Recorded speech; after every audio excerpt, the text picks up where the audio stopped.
എന്തുണ്ട് വിശേഷം? എല്ലാവർക്കും സുഖം തന്നെയെന്ന് വിശ്വസിക്കുന്നു. ഞങ്ങളും ഇവിടെ സുഖമായിരിക്കുന്നു. അപ്പോൾ ഞാനിന്ന് വന്നിരിക്കുന്നത് ഒരു ഇൻസ്റ്റന്റ് ആയിട്ടുള്ള ഈസി ആയിട്ടുള്ള ഒരു ടിഫിൻ ഐറ്റം ആയിട്ടാണ്. അതായത് പനിയാരം. അപ്പോൾ ഇതിനു മുൻപ് ഞാൻ പനിയാരം ഇട്ടിട്ടുണ്ടായിരുന്നു. അതായത് നമ്മുടെ നോർമൽ പനിയാരം ദോശമാവ് വെച്ച് ചെയ്യുന്നതാണത്. പക്ഷേ ചിലപ്പോൾ നമ്മുടെ വീടുകളിൽ എല്ലാ സമയത്തും ദോശമാവ് ഉണ്ടാവണമെന്നില്ല അല്ലേ? അപ്പോൾ കുട്ടികൾക്ക് വിശക്കണമെന്നൊക്കെ പറയുമ്പോൾ നമുക്ക് പെട്ടെന്ന് പോയി തയ്യാറാക്കി കൊടുക്കാൻ പറ്റുന്ന അതേസമയം ഹെൽത്തി ആയിട്ടുള്ള റെസിപ്പിയാണിത്. മാത്രമല്ല കുട്ടികൾക്ക് സ്കൂളിലേക്ക് വേണമെങ്കിൽ നമുക്ക് കൊടുത്തുവിടാം. എൻ്റെ നന്ദുവിൻ്റെ ഏറ്റവും പ്രിയപ്പെട്ട ഒരു ടിഫിൻ ഐറ്റം ആണിത്. പ്രത്യേകിച്ച് ചൂടോടുകൂടി കഴിക്കാനാണ് ഇഷ്ടം. ഇന്ന് ഞാനിപ്പോൾ ഇതിൻ്റെ കൂടെ സെർവ് ചെയ്തിരിക്കുന്നത് ശരവണ ഭവൻ സ്റ്റൈൽ കോക്കനട്ട് ചട്നിയാണ്. നിങ്ങൾക്ക് പക്ഷേ ഇത് എന്തിൻ്റെ കൂടെ വേണമെങ്കിലും കഴിക്കാൻ പറ്റും. അതായത് സാമ്പാറാണെങ്കിലും ഏത് കറിയുടെ കൂടെ വേണമെങ്കിലും നമുക്ക് കഴിക്കാൻ പറ്റും. അപ്പോൾ എല്ലാവരും തയ്യാറാക്കി നോക്കുക. അതുപോലെ തന്നെ കുറേ കുട്ടികൾ എൻ്റെ അടുത്ത് പറയുന്നുണ്ട്, വിൻചേച്ചി എന്താണ് ഈയിടെയായിട്ട് വീഡിയോസിൻ്റെ നോട്ടിഫിക്കേഷൻസ് ഒന്നും ഞങ്ങൾക്ക് അയച്ചു തരാത്തതെന്ന്.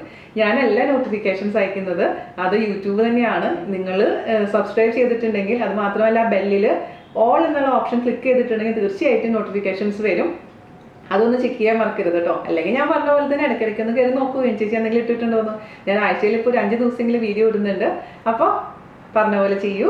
ഒട്ടും താമസിച്ചിട്ട് നമുക്ക് എങ്ങനെയാണ് ടേസ്റ്റി ആയിട്ടുള്ള ഇൻസ്റ്റന്റ് ആയിട്ടുള്ള റവ വെച്ചിട്ടുള്ള പനിയാരം തയ്യാറാക്കാം എന്ന് നോക്കിയിട്ട് വരാം. ഓക്കെ, വീനാസ് കറികൾ സബ്സ്ക്രൈബ് ചെയ്യാൻ മറക്കരുത്. പുതിയ വീഡിയോസിൻ്റെ നോട്ടിഫിക്കേഷൻസ് ലഭിക്കുന്നതിനായി ബെൽ ബട്ടണിൽ ഓൾ ക്ലിക്ക് ചെയ്യുക. അപ്പോൾ നമുക്ക് ഇൻസ്റ്റന്റ് ആയിട്ടുള്ള റവ വെച്ചിട്ടുള്ള പനിയാരം ഉണ്ടാക്കാൻ തുടങ്ങിയാലോ? അപ്പോൾ ഞാൻ സാധാരണ രീതിയിൽ പനിയാരം ഉണ്ടാക്കുന്ന വീഡിയോ ഓൾറെഡി പോസ്റ്റ് ചെയ്തിട്ടുണ്ട്. അത് കാണാത്തവർ കാണാൻ മറക്കരുത്. ഇൻസ്റ്റന്റ് ആയിട്ടുള്ള റവ പനിയാരം ഉണ്ടാക്കാൻ വേണ്ടിയിട്ട് 1 ഗ്ലാസ് റവ. ഇത് വളരെ നൈസായിട്ടുള്ള റോസ്റ്റ് ചെയ്തിട്ടുള്ള റവയാണ്. റോസ്റ്റ് ചെയ്ത് വാങ്ങിച്ചിരിക്കുന്ന റവയാണ്. പിന്നെ ഞാൻ റോസ്റ്റ് ചെയ്തിട്ടില്ല കേട്ടോ. നിങ്ങൾ റോസ്റ്റ് ചെയ്യാത്ത റവയാണെന്നുണ്ടെങ്കിൽ ജസ്റ്റ് ഒന്ന് 2-3 മിനിറ്റ് റോസ്റ്റ് ചെയ്തെടുത്താൽ മതിയാകും. അതിലോട്ട് നമുക്ക് വേണ്ടത് തൈരാണ്. തൈര് എന്ന് പറഞ്ഞാൽ ഒരു 1/4 കപ്പ് തൈര് നന്നായിട്ട് ഞാൻ കട്ടയൊക്കെ ഉടച്ച് വെച്ചിട്ടുണ്ട്. അത് നമുക്ക് ഇതിലോട്ട് അങ്ങ് ചേർത്ത് കൊടുക്കാം. തൈര് ഒഴിക്കുമ്പോഴാണ് ശരിക്കും പറഞ്ഞാൽ പനിയാരത്തിൻ്റെ കറക്റ്റ് ആയിട്ടുള്ള ടേസ്റ്റ്. നമ്മൾ ദോശമാവിന് ഒരു പുളിപ്പ് ഉണ്ടാവില്ലേ, അതുപോലത്തെ ഒരു ടേസ്റ്റ് ക്രിയേറ്റ് ചെയ്യാൻ വേണ്ടിയിട്ടാണ് നമ്മൾ ഇതിലോട്ട് തൈര് ഒഴിക്കുന്നത്. ഇച്ചിരി അത്യാവശ്യം പുളിയുള്ള തൈരാണ് ഏറ്റവും നന്നായിട്ട് ഉണ്ടാവുക. ദോശമാവിൻ്റെ ഒരു പുളിയില്ലേ, അതുപോലെ ഒരു പുളി വരാൻ വേണ്ടിയിട്ട്. അതിനുശേഷം നമുക്ക് അതിലോട്ട് ആവശ്യത്തിന് ഉപ്പ് ചേർത്ത് കൊടുക്കാം. പിന്നെ നമുക്ക് വേണ്ടത് വെള്ളമാണ്. ആദ്യം തന്നെ ഒരുപാട് വെള്ളം ഒഴിക്കരുത്. നമുക്കൊരു 1/2 ഗ്ലാസ് വെള്ളം ഒഴിച്ച് കൊടുക്കാം. ഇത് നന്നായിട്ട് ഇത് മിക്സ് ചെയ്തിട്ട് അടച്ച് വെക്കണം. അപ്പോഴാണ് ആ റവയൊക്കെ നന്നായിട്ട് അങ്ങ് കുതിർന്ന് വരുള്ളൂ. അതിനുശേഷം വെള്ളം വീണ്ടും നമുക്ക് ഒഴിച്ചു കൊടുക്കണം. ശരിക്കും പറഞ്ഞൊരു നമ്മുടെ ദോശ ബാറ്ററിൻ്റെ ഒരു കൺസിസ്റ്റൻസിയാണ് ഈ ബാറ്ററിന് വേണ്ടത്. ഇപ്പോൾ നോക്കുമ്പോൾ കറക്റ്റ് ആയിട്ടുണ്ട്. പക്ഷേ ഇത് കുറച്ച് കഴിയുമ്പോൾ ഇതങ്ങ് റവയെല്ലാം കുതിർന്ന് കുറച്ചും കൂടെ തിക്കായിട്ട് മാറും. ഇപ്പോൾ ഒരു 1/4 ഗ്ലാസും കൂടെ നമുക്ക് ഒഴിച്ചു കൊടുക്കാം. പിന്നെ വേണമെങ്കിൽ പിന്നെ അവസാനം നമുക്ക് ഒഴിച്ചു ചേർത്ത് കൊടുക്കാം. അപ്പോൾ ഇതെല്ലാം കൂടി അങ്ങ് മിക്സ് ചെയ്ത് വെച്ചതിന് ശേഷം അടച്ച് നമുക്കൊരു 10 മിനിറ്റ് മാറ്റി വയ്ക്കാം. ആ സമയം കൊണ്ട് ഇതിലേക്ക് താളിക്കേണ്ട കാര്യങ്ങളെല്ലാം റെഡിയാക്കി വെക്കണം. അപ്പോൾ ഇത് അടച്ച് ഞാൻ വെക്കുകയാണ് കേട്ടോ. ഇനി എന്താ ചെയ്യേണ്ടതെന്ന് വെച്ച് കഴിഞ്ഞാൽ ഒരു സോസ് പാൻ എടുക്കുക. ചെറുതാണെങ്കിലും വലുതാണെങ്കിലും കുഴപ്പമില്ല. ഞാൻ ഇതിൽ തന്നെ കടുക് പൊട്ടിക്കാൻ പോകുന്നത്. കടുക് പൊട്ടിച്ചതിന് ശേഷം ഇഞ്ചിയും സവാളയൊക്കെ ഇടാം. പക്ഷേ അത് അപ്പോൾ ചെയ്യുമ്പോൾ എന്താണെന്നറിയാമോ, കടുക് ഒരുപാട് അങ്ങ് കരിഞ്ഞു പോണ പോലെ എനിക്ക് ഫീൽ ചെയ്യാറുണ്ട്. അതുകൊണ്ട് ആദ്യം തന്നെ നമുക്ക് സവാളയും ഇഞ്ചിയും പച്ചമുളകൊക്കെ ഒന്ന് വഴറ്റി മാറ്റി വെച്ചതിന് ശേഷം മാത്രം കടുക് പൊട്ടിക്കുക കേട്ടോ. അപ്പോൾ അതിന് വേണ്ടി നമുക്ക് ഇതിലോട്ട് നല്ലെണ്ണ ഒഴിച്ചു കൊടുക്കുക. അതായത് എള്ളെണ്ണ ഒഴിച്ചു കൊടുക്കുക. ഒരുപാടൊന്നും വേണ്ട, ഒരു 2 ടേബിൾ സ്പൂണോളം എള്ളെണ്ണ ഞാൻ ഒഴിച്ചു കൊടുത്തിട്ടുണ്ട്. അതൊന്ന് ചൂടായി വരുമ്പോൾ, ഒരുപാട് ചൂടാവണ്ട, ഒരു മീഡിയം ചൂടാവുന്ന സമയത്ത് നമുക്കതിലോട്ട് ഒരു 1/2 സവാള കൊത്തിയെറിഞ്ഞത്, സവാള അല്ലെങ്കിൽ ചെറുള്ളി ആയാലും മതി. അതുപോലത്തെ ഒരു ടീസ്പൂണോളം ഇഞ്ചി ചെറുതാക്കി എറിഞ്ഞത്, പിന്നെ ഒരു 4 പച്ചമുളക്, പിന്നെ കുറച്ച് കറിവേപ്പില, ഇതെല്ലാം കൂടി ഒന്ന് വഴറ്റി നമ്മുടെ തയ്യാറാക്കി വെച്ചിരിക്കുന്ന ബാറ്ററിൻ്റെ മുകളിലോട്ട് അങ്ങ് ചേർത്ത് കൊടുക്കാം. പിന്നെ നിങ്ങൾക്ക് കുട്ടികൾക്ക് കൊടുക്കുകയാണെന്നുണ്ടെങ്കിൽ പച്ചമുളകിന് പകരമായിട്ട് കുരുമുളക് പൊടി ഉപയോഗിച്ചാലും മതി. പക്ഷേ പച്ചമുളക് ആണ് ഏറ്റവും നല്ലത്. മാത്രമല്ല ഞാൻ സാധാരണ രീതിയിൽ എനിക്ക് വേണ്ടി ഉണ്ടാക്കുമ്പോൾ ഞാൻ ഇതൊന്നും വഴറ്റാറില്ല. കടുക് മാത്രം പൊട്ടിച്ചങ്ങ് ചേർക്കും. ബാക്കി സവാളയും ഇഞ്ചിയും പച്ചമുളകും കറിവേപ്പിലൊക്കെ വെറുതെ അങ്ങ് ഇട്ട് കൊടുക്കേ ഉള്ളൂ. അതായത് വഴറ്റാറില്ല എന്ന് ചുരുക്കം. അപ്പോൾ നിങ്ങൾക്ക് വേണമെന്നുണ്ടെങ്കിൽ മാത്രം വഴറ്റി കൊടുത്താൽ മതി. എണ്ണ ചൂടായിട്ടുണ്ട്. അതിലോട്ട് നമുക്ക് കുറച്ച് സവാള ചേർത്ത് കൊടുക്കാം. പിന്നെ ഇഞ്ചി കൊത്തിരിഞ്ഞത്, പച്ചമുളക് കുറച്ച് കൂടുതൽ വേണം, അതാണ് ടേസ്റ്റ് ഉണ്ടാവുക. നൈസാക്കി അരിയാൻ ശ്രദ്ധിക്കണം. 4 പച്ചമുളക് ഞാൻ എടുത്തിട്ടുണ്ട്. വഴറ്റി കൊടുക്കുക. ഒരു വാടി വന്നാൽ മതി, ഒരുപാട് ബ്രൗൺ കളർ ആവണ്ട. ആ സവാള അത്യാവശ്യം വാടിയിട്ടുണ്ട്.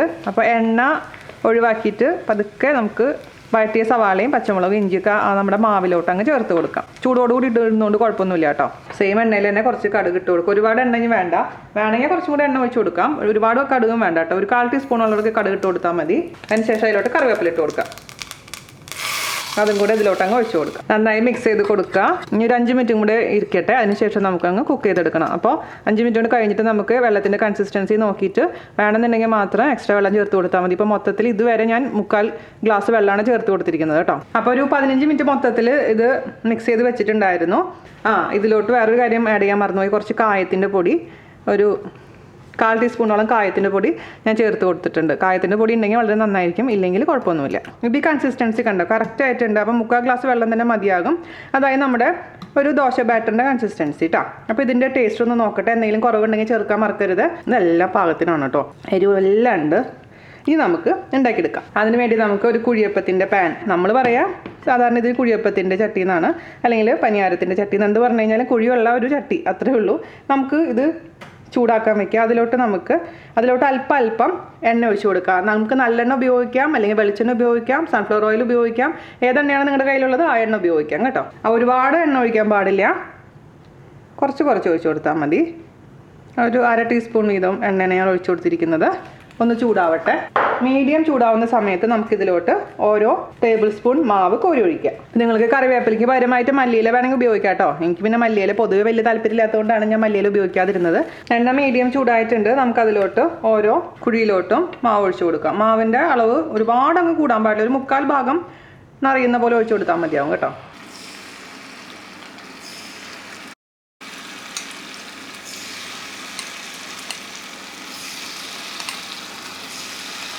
ഓക്കെ, ഇനി ഇത് മീഡിയം ഫ്ലെയിമിൽ തന്നെ ഇരുന്നോട്ടെ.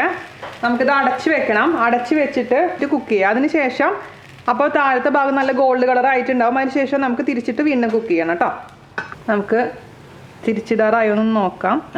നല്ല ഗോൾഡ് കളർ ആയിട്ടുണ്ട്. അപ്പോൾ അത് തിരിച്ചിടാം. ഞാൻ തിരിച്ചിട്ടിട്ടും ഒരു 2 മിനിറ്റ് കുക്ക് ചെയ്യുക. അതിന് ശേഷം നമുക്കങ്ങ് കോരിയെടുക്കാം. 2 മിനിറ്റ് ആയിട്ടുണ്ട്. നമുക്കിത് എടുക്കാം. ഓരോന്നും എടുത്ത് ഒരു അരിപ്പയിലോട്ടങ്ങ് ഇട്ട് കൊടുക്കാം. ഈ ഫ്രണ്ടിലത്തെ ഭാഗം ഒരുപാട് അങ്ങ് ക്രിസ്പി ആവണ്ട കേട്ടോ. അത് ഓൾറെഡി കുക്ക്ഡ് ആണ്, കാരണം നമ്മൾ അടച്ചു വെച്ചിട്ടുണ്ടായിരുന്നു. അതുകൊണ്ട് ആ ഭാഗം കുക്ക്ഡ് ആണ്. ഇതുപോലെ ഒരു സ്ട്രെയിനർ ഇല്ലെങ്കിൽ നിങ്ങൾക്ക് ഒരു കിച്ചൺ ടിഷ്യൂലോട്ട് മാറ്റിയാലും മതിയാകും. അതുപോലെ തന്നെ നമുക്ക് ബാക്കിയുള്ള മാവും കോരി ഒഴിക്കാം. മീഡിയം ടെമ്പറേച്ചർ മെയിൻറ്റെയിൻ ചെയ്യാൻ പ്രത്യേകിച്ച് ശ്രദ്ധിക്കുക. ഇതിൽ എണ്ണ കുറവാണെന്നുണ്ടെങ്കിൽ കുറച്ചും കൂടി എണ്ണ ഒഴിച്ചു കൊടുക്കണം. ഇപ്പോൾ തൽക്കാലം നമുക്ക് എണ്ണയുടെ ആവശ്യമില്ല, അത്യാവശ്യം എണ്ണ അതിൽ തന്നെ ഉണ്ട്. പിന്നെ കാര്യം ശ്രദ്ധിക്കേണ്ടത് എന്താണെന്ന് വെച്ചാൽ നമ്മൾ അടച്ചു വെക്കില്ല. അടച്ചു വെക്കുമ്പോൾ വെള്ളത്തിൻ്റെ അംശം ഉണ്ടാവാൻ ചാൻസ് ഉണ്ട്, സ്റ്റീം വരും. അപ്പോൾ അതുകൊണ്ട് അടച്ചു വെച്ച് തുറക്കുമ്പോൾ പെട്ടെന്ന് തന്നെ മാറ്റണം. ഈ എണ്ണയിലോട്ട് ആക്കി കഴിഞ്ഞാൽ പൊട്ടിത്തെറിക്കും. അത് പ്രത്യേകിച്ച് ശ്രദ്ധിക്കേണ്ട ഒരു കാര്യമാണ് കേട്ടോ. അടച്ചു വെച്ചിട്ടില്ലെങ്കിലും കുഴപ്പമൊന്നുമില്ല, പക്ഷെ അടച്ചു വെച്ചാൽ പെട്ടെന്ന് കുക്കാവുന്നു മാത്രം. അപ്പോൾ നമുക്ക് രണ്ടാമത്തെ ബാച്ച് ഇതേപോലെ തന്നെ അങ്ങ് ഉണ്ടാക്കിയെടുക്കാം. പിന്നെ നമുക്ക് ഇതിൽ വേണമെന്നുണ്ടെങ്കിൽ ബേക്കിംഗ് സോഡ ഇടാം. ബേക്കിംഗ് സോഡ ഇട്ട് കഴിഞ്ഞാൽ ഭയങ്കരമായിട്ട് സോഫ്റ്റ് ആയിട്ട് മാറും. ഞാൻ പക്ഷെ അത് ചേർക്കാത്തതാണ് കേട്ടോ. അതിൻ്റെ ആവശ്യമുണ്ടെന്ന് എനിക്ക് തോന്നിയില്ല. ഇപ്പോൾ രണ്ടാമത്തെ ബാച്ചും തിരിച്ചിടാം. പുറത്ത് നല്ല ക്രിസ്പി ആയിരിക്കും, ഉള്ളിൽ നല്ല സോഫ്റ്റ് ആയിരിക്കും കേട്ടോ. ആ കറക്റ്റ് ടെമ്പറേച്ചർ നമ്മൾ മെയിൻറ്റെയിൻ ചെയ്യണമെങ്കിൽ എണ്ണയൊന്നും ഒരുപാട് അങ്ങ് കുടിക്കില്ല. തിരിച്ചിട്ടിട്ട് പിന്നെ അടച്ചു വെക്കേണ്ട ആവശ്യമില്ല കേട്ടോ. പിന്നെ ഇതേപോലത്തെ ക്രിസ്പിനെസ് നമുക്ക് തിരിച്ചിടുമ്പോൾ ഉണ്ടാവില്ല. അപ്പോൾ രണ്ടാമത്തെ ബാച്ചും കോരി മാറ്റാം. ഞാൻ കുറച്ചും കൂടെ രണ്ടാമത്തെ ബാച്ച് ഒന്ന് ഗോൾഡൻ കളർ ആക്കിയിട്ടുണ്ട് കേട്ടോ ആദ്യത്തിനേക്കാളും. മൊത്തത്തിൽ ഉണ്ടാക്കിയെടുക്കുക. ഒരു 25ഓളം പനിയാരാണ് നമുക്ക് ഈ ഒരു അളവിൽ കിട്ടുക. നമ്മൾ ഫോട്ടോ ഒക്കെ എടുത്ത് കൊണ്ടുവന്നിട്ടുണ്ട്. ഞാൻ എല്ലാം ഉണ്ടാക്കിയിട്ടോ. 25 കിട്ടിയിട്ടുണ്ട്. ഞാൻ നിങ്ങൾക്ക് വേണ്ടി ഒരെണ്ണം കഴിച്ച് കാണിക്കാം. ഇത് പുറത്ത് നല്ല മുരിഞ്ഞിട്ടാണ്, ഉള്ളിൽ നല്ല സോഫ്റ്റാണ് കേട്ടോ. ഇങ്ങനെ എടുത്ത് മുക്കുക, എന്നിട്ട് ഇങ്ങനെ ചട്നിയിൽ ഇങ്ങനെ മുക്കുക. ആണോ, ആ ക്രിസ്പി സൗണ്ട് കേട്ടോ. പിന്നെ സാധാരണ പനിയാരം പോലെ നിങ്ങൾ കൺസിഡർ ചെയ്യരുത് കേട്ടോ. അത് ഈസി ഇൻസ്റ്റൻ്റ് ആയ പനിയാരാണ്. അപ്പോൾ അതിൻ്റെ ഒരു കൺസിഡറേഷൻ അതിന് കൊടുക്കണേ പാവത്തിന്. എല്ലാവർക്കും ഇഷ്ടപ്പെടുമെന്ന് തന്നെയാണ് ഞാൻ വിശ്വസിക്കുന്നത്. എല്ലാവരും ട്രൈ ചെയ്തിട്ട് അഭിപ്രായം പറയാൻ മറക്കരുത്. അപ്പോൾ അടുത്ത അടിപൊളിയായിട്ടുള്ള റെസിപ്പി ആയിട്ട് വരുന്നവരെ നന്ദി, നമസ്കാരം, താങ്ക് യു. ഇന്ന് ഞാൻ ചെയ്ത പൊട്ടത്തരം എന്താണെന്നറിയാമോ? ഞാനത് വീഡിയോ എടുത്ത് ഷൂട്ട് ചെയ്ത് അപ്പോൾ ഇന്ന് നന്ദുവിന് വിശക്കണമെന്ന് പറഞ്ഞു നന്ദുവിന് ഞാൻ കൊടുത്തോണ്ടിരിക്കുകയായിരുന്നു. അപ്പോൾ അവസാനമായപ്പോഴേക്കിനും ചമ്മന്തി കഴിഞ്ഞ്. അപ്പം ഞാൻ നന്ദുവിന് ഫുഡ് കൊടുത്തുകൊണ്ട് വർത്തമാനം പറഞ്ഞുകൊണ്ട് ഇവിടെ വന്നിട്ട് ചമ്മന്തി എടുത്ത് ഒഴിക്കണേക്കാളും വലുത് എന്താ ഒഴിച്ചതെന്ന് മനസ്സിലായ സംഭവം? ബാറ്റർ, നമ്മളിപ്പോൾ ഉണ്ടാക്കിയ പനിയാരത്തിൻ്റെ ബാറ്റർ എടുത്ത് മുക്കുമ്പോൾ എന്തെങ്ങനെ ഇരിക്കണമെന്ന് നോക്കിയപ്പോഴാണ് ദൈവമേ ഇത് ചമ്മന്തി അല്ലല്ലോ ബാറ്ററാന്ന് മനസ്സിലായത്. അതുപോലത്തെ കുറേ പൊട്ടത്തരങ്ങൾ എനിക്ക് പറ്റാറുണ്ട് കേട്ടോ. ഇനിയിപ്പോൾ ഇപ്പോൾ പറ്റിയതുകൊണ്ടാണ് ഞാൻ വീഡിയോയിൽ ഷൂട്ട് ചെയ്ത് പറയാമെന്ന് വിചാരിച്ചത്. അപ്പോൾ ഞാൻ അടുത്ത പൊട്ടത്തരം പറ്റുമ്പോൾ ഞാൻ വീണ്ടും പറയാം. Okay, thank you.